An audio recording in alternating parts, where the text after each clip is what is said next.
how to use Siri to find apps quickly.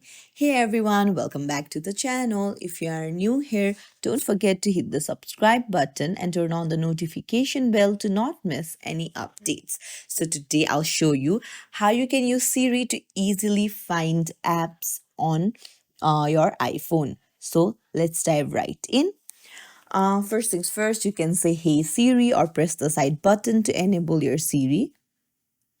And then if you are using voice input, then you can just ask Siri to open up whatever app that you want to, or if you're using type to Siri, then just type it out. So I want to open PixArt. So I'll hit done. And there you go. It's as simple as that. PixArt has been opened on my iPhone.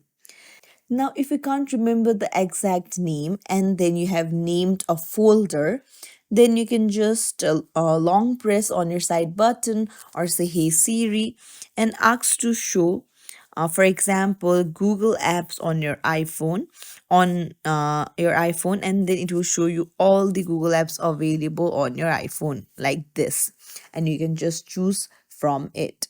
That's it. If you found this tutorial helpful, don't forget to like and subscribe to our channel. Thank you for watching.